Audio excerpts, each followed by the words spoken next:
Sudahkah Anda bersaat teduh? Mari bersaat teduh.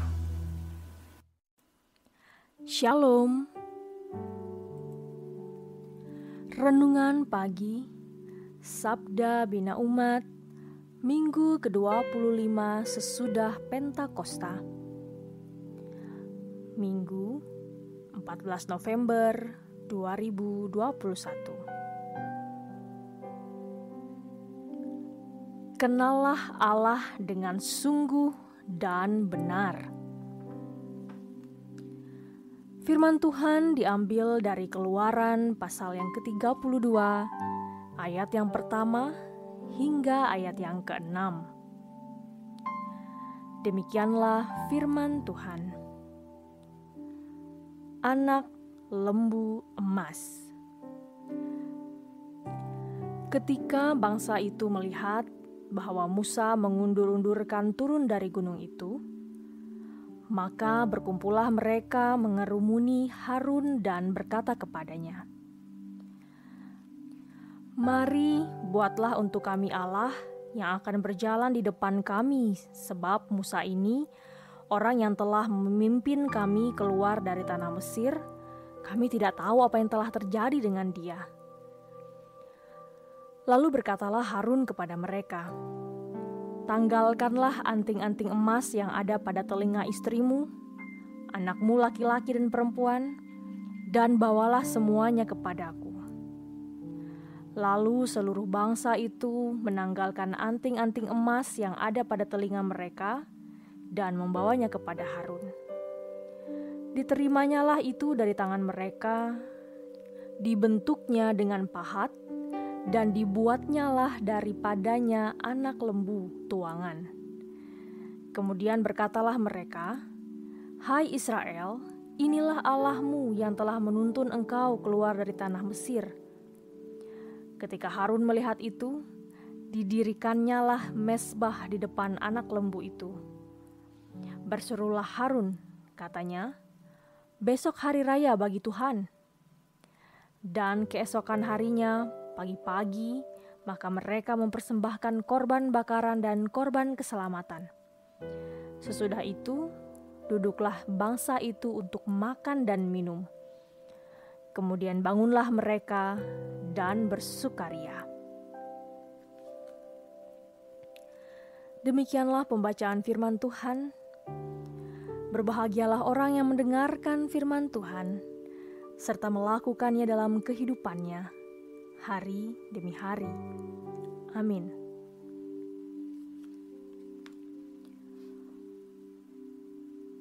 Vox Populi, Vox Dei adalah ungkapan dalam bahasa Latin yang terjemahannya, suara rakyat adalah suara Tuhan.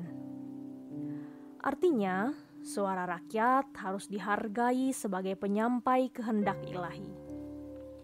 Pertanyaannya, apakah benar suara rakyat adalah suara Tuhan?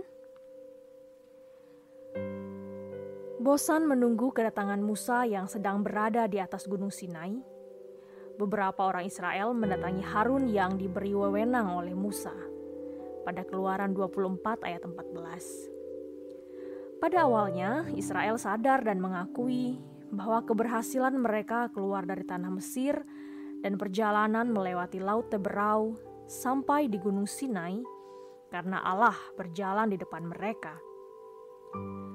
Namun kemudian mereka berubah dengan berpikir bahwa Allah itu dapat dibuat menurut kehendak atas kemauan mereka.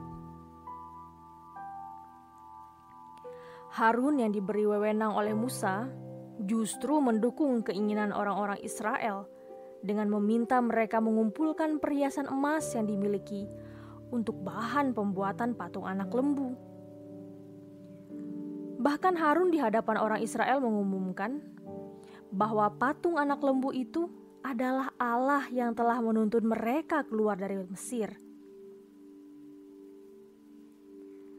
Di Sinai, Israel menunjukkan bahwa mereka belum sepenuhnya mengenal Allah dengan benar dan sungguh-sungguh.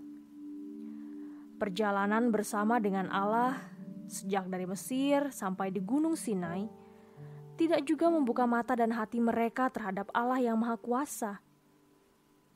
Bagaimana dengan saudara? Sudahkah dalam pergumulan hidup ini mengenal Allah dengan benar dan sungguh-sungguh?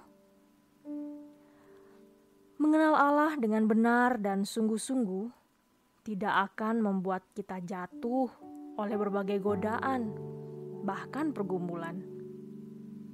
Sebaliknya, dengan mengenal Allah yang benar dan sungguh-sungguh, hidup kita akan bermakna bagi sesama dan di hadapan Allah. Karena itu, janganlah pernah kita merekayasa atau menggantikan Allah dengan apapun. Karena Ia lebih besar dan berkuasa dari apapun di dunia ini. Demikianlah perenungan firman pada pagi hari ini. Kiranya Tuhan Yesus membimbing kita agar dalam hidup ini kita mengenal Tuhan Yesus dengan benar dan sungguh-sungguh. Tuhan Yesus memberkati.